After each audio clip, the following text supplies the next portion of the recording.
Last part में देखा था ज्ञान भाई के होश उड़ गए थे। उस चेहरे को देखते ही उसकी रूह कांप उठी थी। अब आगे तभी अचानक वहाँ दो गुंडे आ धमकते हैं। वे बिना एक पल गंवाए ज्ञान भाई को पकड़ लेते हैं और घसीटते हुए अंधेरे में ले जाते हैं। उधर नकाबपोश जमीन पर बेहोश पड़ा होता है। तभी दूर से एक कार आती है। कार से एक लड़की उतरती है और जल्दी से नकाबपोश को उठाकर अपने साथ ले जाती है। गाँव की हालत देखकर साफ लग रहा था अब यह गाँव ज्यादा दिन नहीं बचेगा। ज्ञान भाई को एक खुफिया अड्डे में कैद कर दिया जाता है। उसके सामने खड़े थे व्हाइट 444 और टैंक डी। दोनों जोर जोर से हंस रहे थे। उनकी हंसी ज्ञान भाई के दिल को चीर रही थी। ज्ञान भाई बेबस था, कमजोर था, लेकिन उसकी मदद करने वाला कोई नहीं था। दूसरी तरफ वही लड़की नकाबपोश को एक सुनसान जगह पर ले जाती है। वहाँ उसका इलाज करती है। कुछ ही देर में नकाबपोश होश में आ जाता है। जैसे ही उसकी आंखें खुलती हैं, उसकी आंखों में सिर्फ आग होती है, गुस्सा, बदले की आग। वो गुस्से में कहता है अब माफिया गैंग का खात्मा होगा, अब ये पूरी तरह मिट जाएंगे। वो अपनी अब तक की सबसे खतरनाक गन निकालता है और बिना रुके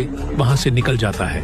अब एक पुल पर जोकर सिंह और काला रीपर गांव की ओर बढ़ रहे होते हैं। तभी उनके सामने एक इंसान ढाल बनकर खड़ा हो जाता है, नकाबपोश। तीनों आमने सामने खड़े थे। जोकर सिंह और काला रीपर चिल्लाते हैं अब तू नहीं बच पाएगा नकाबपोश। तभी नकाबपोश धीरे धीरे अपना मास्क हटाता है और अगले ही पल जोकर सिंह और काला रीपर के चेहरे का रंग उड़ जाता है। उनके हाथ कांपने लगते हैं क्योंकि नकाबपोश ही रेस्टार था। कुछ ही सेकंड में रेस्टार दोनों को खत्म कर देता है, लेकिन उसका गुस्सा अभी शांत नहीं हुआ था। कुछ ही देर में यह खबर आग की तरह फैल जाती है। रेस्टार वापस लौट आया है। जैसे ही यह बात व्हाइट 444 और टैंकी डॉन तक पहुँचती है, उनकी रूह कांप जाती है। उन्हें पता चल जाता है उनकी मौत का वक्त आ चुका है। दोनों जल्दी जल्दी ज्ञान भाई को छोड़कर भागने का प्लान बनाते हैं और एक बंकर में जाकर छिप जाते हैं, लेकिन मौत उनसे पहले पहुंच चुकी थी। रेस्टार वहां आ जाता है। वो अपनी खतरनाक गन निकालता है और बंकर पर गोलियों की बारिश कर देता है। कुछ ही पलों में बंकर में आग लग जाती है